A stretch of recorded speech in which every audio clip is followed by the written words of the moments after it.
Medicover తో మీ మాతృత్వ కలలను సాకారం చేసుకోండి. ఇప్పుడు IOI పై 50%, IVF పై 20,000 తగ్గింపు మరియు పొందండి ఉచిత కన్సల్టేషన్ తో పాటు ఫ్రీ అల్ట్రాసౌండ్ స్కానింగ్. తిరుపతి ఘటనపై ఏపీ ప్రభుత్వం సీరియస్ అయింది. 2 అధికారులను సస్పెండ్ చేశారు, 3 ట్రాన్స్ఫర్ చేశారు. ఘటనపై జ్యుడిషియల్ విచారణకు ఆదేశించారు. మృతుల కుటుంబాలకు 25 లక్షల రూపాయల చొప్పున ఆర్థిక సాయం అందిస్తామని ప్రకటించారు. గాయపడిన 33 మందికి ఒక్కొక్కరికి 2 లక్షల రూపాయల చొప్పున పరిహారం ఇవ్వాలని నిర్ణయించారు. తొక్కిసలాట ఘటనకు సంబంధించి నిర్లక్ష్యంగా వ్యవహరించిన అధికారులపై ఏపీ సర్కారు చర్యలు తీసుకుంది. డీఎస్పీ రమణకుమార్ ను సస్పెండ్ చేశారు. గోశాల డైరెక్టర్ హరినాథరెడ్డిపై సస్పెన్షన్ వేటు వేశారు.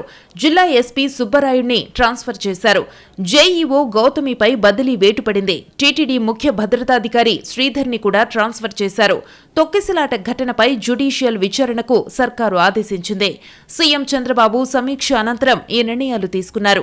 మృతుల కుటుంబాలకు 25 లక్షల చొప్పున ఆర్థిక సాయం అందిస్తామని ప్రకటించారు.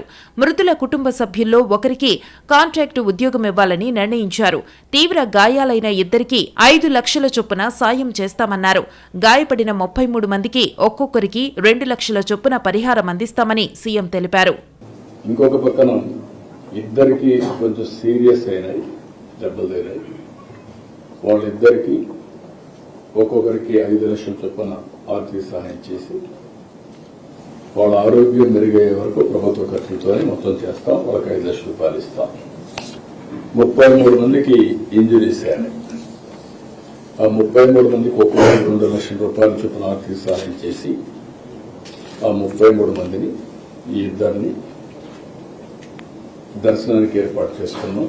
తెలిసి చేసినా తెలియక చేసినా తప్పు తప్పేనన్నారు సీఎం చంద్రబాబు. దేవుడికి సేవ చేస్తున్నామనే స్పృహ ప్రతి ఒక్కరికి రావాలన్న ఆయన దీనిపై రాజకీయాలు చేయడానికి వీల్లేదన్నారు. అసలు వైకుంఠ దర్శనాలను 10 రోజులకు ఎందుకు పెంచారో తెలియటం లేదన్నారు. ఆగమ శాస్త్రాలు దీన్ని అనుమతిస్తాయో లేదో కూడా తెలియదన్నారు. సనాతనంగా పాటించే సంప్రదాయాలను ఉల్లంఘించడం కరెక్ట్ కాదన్నారు. వైకుంఠ ఏకాదశి, ద్వాదశి 2 రోజులు పవిత్రమైన రోజు. ఇది 10 రోజులు చేశారు. ఎందుకు చేశారు నాకు తెలియదు. ఆగమ శాస్త్రాలు దాన్ని అనుమతిస్తాయో కూడా తెలియదు. వెంకటేశ్వర స్వామి ఇక్కడ నెలసినప్పటి నుంచి ఏ సాంప్రదాయాలు అయితే పాటిస్తున్నామో ఆ సాంప్రదాయాలను ఉల్లంఘించడం కూడా కరెక్ట్ కాదని నా అభిప్రాయం. పవిత్ర క్షేత్రంలో జరగకూడని సంఘటన జరిగిందన్నారు సీఎం చంద్రబాబు. ఇది బాధాకరమైన సంఘటన అని అన్నారు. వెంకన్న క్షేత్రంలో ఎలాంటి అపచారాలు జరగకూడదని అన్నారు.